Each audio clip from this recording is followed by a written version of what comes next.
Hello everyone, मैं doctor Naresh Kumar साहब, जेएलए college मेहंदीनगर, department of history. आज मैं बीए सेमेस्टर 4 सीसी 9 पेपर जो है आज मैं चर्चा करने जा रहा हूँ बाबर के बारे में। कि पिछले हम क्लास में बताए थे कि बाबर के जो है भारत पर आक्रमण करने के समय जो इसकी राजनीतिक स्थिति क्या थी। लेकिन ये हमारी राजनीतिक स्थिति में देखते हैं कि पानीपत का जो युद्ध हुआ था, यानी पानीपत के युद्ध के बाद जो है क्या क्या घटनाएं घटी थी, तो उसके बारे में हम चर्चा करेंगे। और बाबर ने जो है जैसे पानीपत का युद्ध समाप्त होती है, तो युद्ध समाप्त होने के बाद यानी विजय प्राप्त होने के बाद जो है बाबर के जितने भी सैनिक लोग थे, उन हजारों जितने भी बाबर लोगों को पीछा जब कर रहे थे, तो उन लोगों को जो है बहुत दूरी तक जो है पीछा भी किया था। और उसी दिन बाबर ने जो है अपने राजकुमार हुमायूं को जो है घोड़े पर सवार होकर यानी आगरा पहुंचने का और आगरा पर जो है आक्रमण करने के लिए भेजा गया। तो इस तरह से अपने कब्जे में लेने और खजाने पर पहरा बैठाने के लिए भी आदेश भी दे दिया गया। और जबकि उस समय जो था मेहंदी ख्वाजा और उसके दल का जो है अपना एक असवाब छोड़ने और अचानक दिल्ली पर आक्रमण करने के लिए भेजा गया था। तो वहाँ के जितने भी खजाना है उन पर नज़र रखने के लिए कहा गया था। और ये अगले दिन क्या हुआ था कि जैसे अगला दिन जो है उसका ठीक पानीपत के अगले दिन जो है यानी बाबर को निश्चय ही कुछ आराम करने के लिए या जमुना नदी के किनारे या सूखा जो किनारा था यानी पानी के तालाब में जो है नौका विहार कर रहे थे और उसी में आनंद उठा रहे थे। और फिर उसके बाद हम देखते हैं उसका अगला दिन देखते हैं कि उसकी सेनाओं ने विजेता के रूप में दिल्ली में प्रवेश किया, उसकी जितनी भी सेना थे। और 27 अप्रैल के दिन जो 27 अप्रैल का जो दिन था और उस दिल्ली राजधानी जो था नागरिकों द्वारा उसका बहुत हार्दिक स्वागत किया गया। यहाँ तक हिंदुस्तान के बादशाह के रूप में जाना गया और उसका खुतबा भी पढ़ा गया बाबर का। तो इसी बीच हुमायूं जो था वो आगरा का किला जो है जीत लिया। और 10 मई को देखते हैं कि इब्राहिम लोदी के शाही महल में भी जो है बाबर का भी स्वागत किया गया। उसने अपने पिता के और अन्य खजाने के साथ जो है यानी हुमायूं जो है अपने पिता के अन्य जितने भी सारे खजाना है वो सबसे विख्यात जो है कोहिनूर हीरा जो था वो मतलब अपने पिता बाबर को भेंट स्वरूप प्रदान किया। यह हुमायूं जो था जो विश्वविख्यात जो हीरा जो था कोहिनूर हीरा, इसका वजन 320 रति था, जिसका मूल्य बताया जाता है कि संसार में जितने भी खर्च होते हैं एक दिन का यानी 2.5 दिन का खर्च होता है उसका मूल्य उसके बराबर था कहा जाता है। तो ये इस कोहिनूर हीरा जो था ग्वालियर के जो राजा जो थे वो विक्रमजीत सिंह के परिवार से प्राप्त किया था। तो हुमायूं के इस तरह से हुमायूं जिस तरह से यह कार्य कर रहा था बाबर जो है बहुत प्रसन्न हुआ और उसे इनाम के तौर पर जो है हुमायूं को अपने पुत्र को जो है 70 लाख दाम यानी उसको हीरा हुमायूं को लौटा दिया गया। तो इस तरह से देखा जाए कि बाबर ने इब्राहिम लोदी और कर्मचारियों को भी जो है परिवारों को पूरा संरक्षण दिया और यहाँ तक कि इब्राहिम की माता को जो है धोखा दिया और अपने घर के रसोई और नौकरानियों को साठ-गांठ करके बाबर के खाने में यहाँ देखने को मिलता है कि इब्राहिम की माता ने जो है एक बहुत बड़ी षड्यंत्र रचा और बाबर की जो नौकरानी की रसोई और नौकरानियों को साठ-गांठ करके बाबर के खाना में जो है जहर डाल दिया गया। तो इस तरह से देखते हैं कि बाबर की उल्टी तुरंत ही जो है वोमिटिंग किया और उसी तरह उपचार किया गया। किस्मत बहुत अच्छी थी जो कि इस कारण से उसकी मृत्यु नहीं हो पाई। और इस तरह से अपराधियों जो उसमें शामिल थे षड्यंत्र में वो अपराधों को जो स्वीकार कर लिया उसको मृत्यु दंड दे दिया गया और इब्राहिम की माँ को जो है बंदी गृह में भेज दिया गया। तो इसके बाद जो ये हमारा दिल्ली और आगरा पर जैसे कब्जा होने के बाद जो है राजपूतों के साथ संघर्ष भी होती है बाबर का। तो देखते हैं कि खानवा की लड़ाई होती है 17 मार्च 1527 में, क्योंकि बाबर भारत में जानते हैं कि बाबर जो है भारत के प्राकृतिक सौंदर्य और उसकी स्वस्थ और जलवायु और समृद्धि से इतना प्रभावित हुआ बाबर कि उसने भारत को एक अस्थायी निवास के रूप में जो है अपनाने का निर्णय लिया। मतलब कि भारत में रहने का निश्चय कर लिया और इस तरह से मुगल राजवंश की स्थापना किया। तो वह दिल्ली के अलावा जो है उत्तर पश्चिम भारत का जो स्वामी था, इस तरह से पूरे दिल्ली और पूरे भारत का या उत्तर पश्चिम सीमा में जितने सटे थे उसका जो है एक स्वामी यानी बादशाह बन गया। तो इस तरह से देखते पानीपत की लड़ाई ने जो है भारत में जो है अफ़गान की शक्ति की आधार को जितना था उसको तोड़ कर रख दिया, लेकिन बहुत बड़ी संख्या में जो था तुर्की अफ़गानी जितने भी थे यानी अमीर सेनाओं के साथ भी वह भी स्वतंत्र थे। तो बिहार उसका जो है सबसे बड़ा है कि बिहार उनकी शक्ति का केंद्र बना और जहाँ वह मुगलों से और युद्ध करने के लिए जो है वो तैयारी भी कर रहे थे, क्योंकि राजधानी के बिल्कुल निकट हम देखते हैं कि बाबर को हाल में ही जितने भी सारे क्षेत्र जीते गए हैं उसको लेकर एक खतरे का भी मुकाबला करना था, क्योंकि ये बहुत बड़ा खतरा था कि राजपूतों के साथ संघर्ष करना था। यह खतरा जो था मेवाड़ के जो बहादुर राणा सांगा के प्रभाव से जितने राजपूत द्वारा था उसी के द्वारा जो है सारा उत्पन्न किया गया था। यानी राणा सांगा उन दिनों क्या था कि उत्तरी भारत का जो सबसे शक्तिशाली शासक के रूप में प्रभावित था। उसने एक बार इब्राहिम लोदी की सेनाओं को भी जो है तहस नहस कर दिया था, इतनी शक्तिशाली था। उसने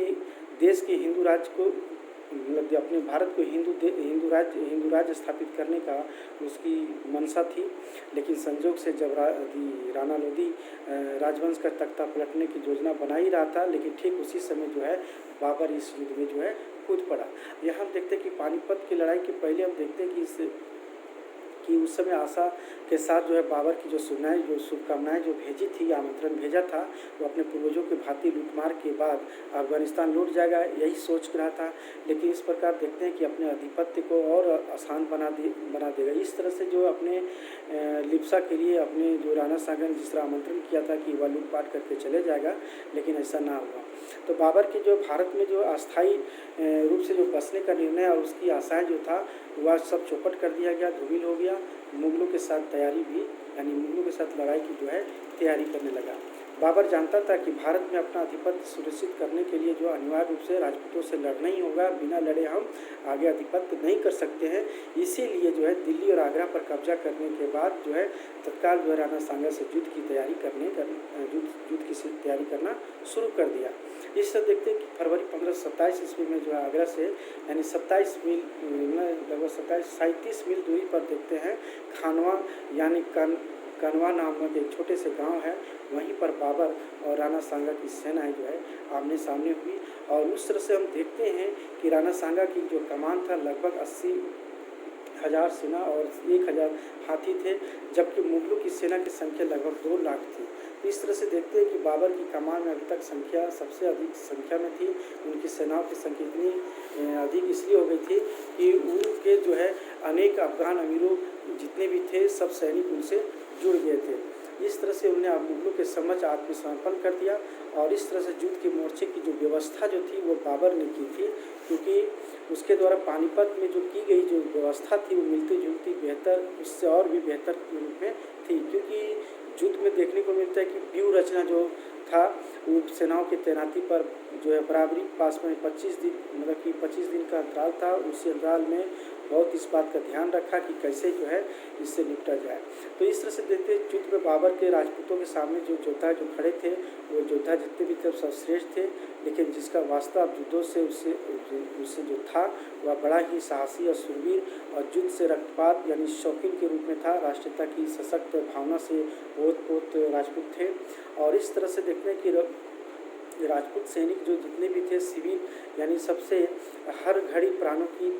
मतलब राजपूतों में एक जो शान थी जो हर घड़ी प्राणों को त्यागने के लिए तत्पर थे अपने देश की रक्षा के लिए, देश की राज्य की रक्षा के लिए। तो काबुल की एक ज्योतिषी मोहम्मद कहा जाता है कि काबुल की एक ज्योतिषी था मोहम्मद जो है शरीफ की भविष्यवाणी थी कि युद्ध में बाबर की विजय नहीं होगी, बहुत प्रचलन में था, जिसके कारण स्थिति और भी अधिक मतलब प्रोत्साहन मिला। तो बाबर ने अपनी सेनाओं का मनोबल जो है ऊंचा करने के लिए भी स्थिति बहुत मुकाबला किया और काफिरों के युद्ध यानी जिहाद की घोषणा बाबर ने कर दी, क्योंकि सफलता के लिए ईश्वर से प्रार्थना की और एक नाटकीय शैली के रूप में जीवन भर अपना मदिरा पान जो करना वो भी त्याग दिया। तो इस तरह से मदिरा के सभी प्याले और संगी साथी जितने भी उनके आसपास सैनिक सब थे सबको साथियों द्वारा ले गए, सोने चांदी के मूल्यवान बर्तनों को तोड़ दिया। और सब इस तरह से कहा जाता है कि उसने समुच्चय यानी सभी जितने भी मुस्लिम प्रजा थे वो उसके लिए मुस्लिम प्रजाओं के लिए जो है मुद्रा जो सूख था उसको समाप्त कर दिया गया, जिसको बोलते हैं तमगा। तो इस तरह से देखते हैं कि कुछ मतलब कि देखने को मिलता है कि कुछ लड़ाई करने के बाद दोनों सेना अंततः जो है 17 मार्च जो है 1527 में युद्ध हुआ और राजपूत भयंकर युद्ध करते हुए और 10 घंटे तक की लड़ाई हुई, बहुत ही रक्तपात हुई और युद्ध के बाद आत्मसमर्पण करने के लिए आत्मसमर्पण करने से जब इनकार कर दिया राणा सांगा की ओर से, तो मुगल तोपखाना और बाबर की तुलगमा पद्धति जो था वह प्रभावी रूप से प्रतीत रहा और इस तरह से मुगलों के मुख पर जो है पराजय की झांकने लगी, यानी मुगल पराजय का स्थिति बनने लगी। तो बाबर आरक्षित सेना जितने भी युद्ध के मैदान में था वो कूद पड़ा और युद्ध का पासा अचानक जो है पलट दिया। राणा सांगा बुरी तरह से उसी समय जो है घायल हुआ और घायल होने के बाद उसके अनुयायी जितने भी थे उसे अचेतन अवस्था में जो है सुरक्षित स्थान पर जो है राणा सांगा को पहुंचा दिया। तो अगले दिन बाबर ने जो है राजपूतों के शवों को जो है एक मंच पर जो है उसी एक मंच पर जो है निर्माण करवाया और उसी समय गाजी यानी काफिरों के विरुद्ध जो है युद्ध की विजय की खिताब हासिल किया, यानी धारण किया, यानी गाजी के विरुद्ध जो है विजय की घोषणा कर दी। तो इस तरह से देखते हैं कि खानवा में जो है राजपूतों की जो पराजय और देश की राजनीतिक जो प्रभुता थी उसका पुनः प्राप्त करने का अवसर जो था उस सदा के लिए वंचित हो गया इस समय। और यहाँ भी देखने को मिलते मुगल राज्य जो था वो बड़े सुदृढ़ रूप से स्थापित हो गया, क्योंकि बाबर के जो जीवन काल था वो किसी तरह खतरे का सामना नहीं करना पड़ा और इस तरह से जो है हमारा बाबर जो है इस पे जो है बहुत ही आक्रांत भूमि के मुद्दे को लेकर जो है सियासत पर बैठा था। लेकिन इस तरह से हम देखते हैं उनके जीवन के सभी दांव पेच लगने की ज़रूरत तो नहीं पड़ी, ज़्यादा मेहनत तो नहीं करनी पड़ी, लेकिन विद्रोही अमीरों को दबाने और दूर दूर के क्षेत्रों में जितने भी प्रभावी नियंत्रण था उसको अपने नियंत्रण में लाने के उद्देश्य से बाबर ने अपनी सेनाएँ जितनी भी थी सारे क्षेत्र को जो है सभी राज्य क्षेत्र को जो है फैला दिया गया।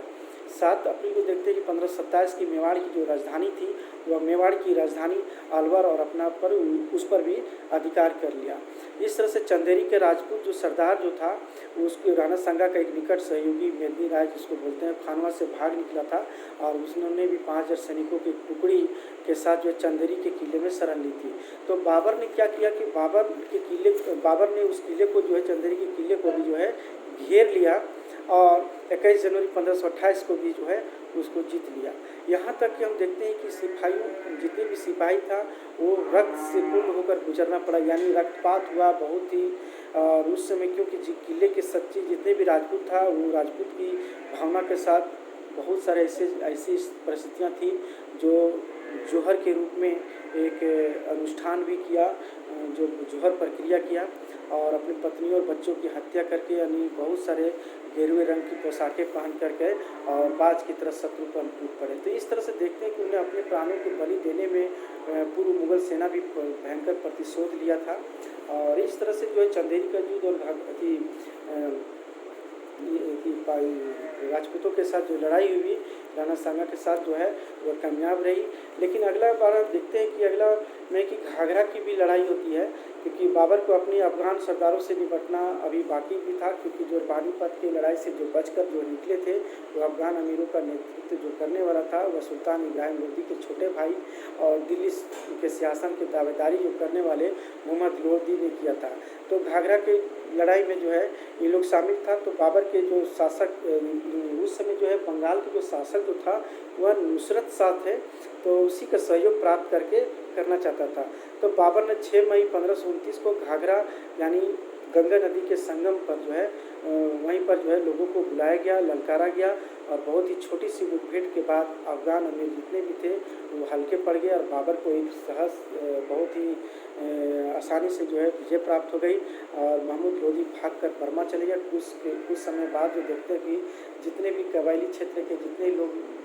सेना में शामिल हुए थे सबको मौत के घाट उतार दिया गया। बाबर ने बिहार पर भी जो है नियंत्रण कर लिया। अफगान सरदारों की जो जागीरें थे वो जागीरें बनाए गए और उसकी अनुमति जागीरें जो है रखने की अनुमति भी दे दी गई। और इस तरह से देखते हैं कि समानता के आधार पर जो है यानी नुसरत शाह के साथ एक मैत्री यानी एक मित्रता की संधि की गई और जिसके अनुसार बताया जाता है कि दोनों शासक एक दूसरे राज्य क्षेत्र के प्रभुसत्ता और प्रादेशिक रूप से जो है अखंडता का सम्मान करते हुए सहमत भी हो गए और यह वचन भी दिया गया कि दूसरे के शत्रुओं को ना तो सहयोग देंगे और ना शरण देंगे। तो इस तरह से हम देखते हैं कि जीवन के अंतिम दिनों बाबर भी जो है स्वस्थ ठीक नहीं रहा था, लेकिन खानवा की लड़ाई तक जो है लगातार युद्ध करते रहना और प्रशासन की जितनी सारी जिम्मेदारियां को निर्वहन करते हुए तो इस तरह से बहुत पूरी तरह से थक चुका था और इस तरह से थकावट महसूस करने लगा था। और इस तरह से देखा जाता है कि खानवा की लड़ाई के बाद हुमायूं को जो है बाद फांसा का जो है राज्यपाल भी बनाकर भेज दिया गया और हुमायूं की को जो है यह जो परिस्थितियाँ जी थी बहुत ही कठिन दायित्व का जो है जिम्मेदारियाँ दी गई। तो ये जिम्मेदारियाँ तो नहीं कर सके, लेकिन सम्राट की अनुमति के बिना वह भारत भी नहीं लौट पाया था। उसे जो है संभल की जागीर के दायित्व संभालने को कहा गया, जो कि गंभीर रूप से बीमार भी पड़ा था। तो इस तरह से देखते हैं कि बाबर जो था वो हमारा कम से कम जो है 48 वर्ष की आयु यानी 26 दिसंबर 1530 ईस्वी को जो है बाबर का ही जो है उनका मृत्यु हो गई और मृत्यु होने के बाद जो है उसका सिंहासन पर जो है बैठने वाले जो है बड़े पुत्र हुमायूं थे। हुमायूं बैठे क्योंकि हुमायूं बड़े पुत्र थे, उनके 4 पुत्र एक पुत्रियाँ जो थी, तो हिंदोल, कमरान, अस्करी ये तीनों भाई और एक बहन जो है गुलबदन बेगम जो थी। तो इस तरह से सभी भाइयों में से जो है हुमायूं बड़े थे राजकुमार के रूप में और उसे कर्तव्यों का निर्वहन करना था। और मरते समय जो है अपने बाबर ने जो है कुछ बातें भी जो है हुमायूं से कहे, जिसके कारण जो है हुमायूं को जो है दायित्व का निर्वहन करना पड़ा और हुमायूं जो है अपने कार्यकाल में जो है अपना मुगल राजवंश का राज सत्ता को संभालने के लिए तैयार हुए। तो इस तरह से देखते हैं कि इस समय जो है बाबर ने अपने जीवन के अंतिम पर्यंत तक जो है अपनी जो आत्मकथा जो है लिखे हैं और बहुत सारे ऐसे जो लिखे हैं और जिसमें ये भी है कि काबुल के निकट एक पहाड़ी जो था वो पासर में यानी शाही बाग यानी आराम बाग जिसको कहते हैं, वह झरने के निकट ही उनको दफनाया गया था। उसके स्थान में बाबर ने एक बार लिखा है कि बसंत ऋतु में काबुल हरियाली और मंजरी से परिपूर्ण अदन वाटिका बन जाता है। तो इस तरह से जो है बाबर ने बहुत ऐसे जो अपने संस्मरण में अपने यादें जो भारत के बारे में जो है अपने तुजू के बाबरिया बाबरनामा में जो है लिखे हैं और भारत की जो आबो हवा जो रास उसे आ गई थी, जिसके कारण से मुगल राजवंश की स्थापना किया था, जिससे जो है मुगल राजवंश का स्थापना करके एक मुगल राजवंश का ये हो गया।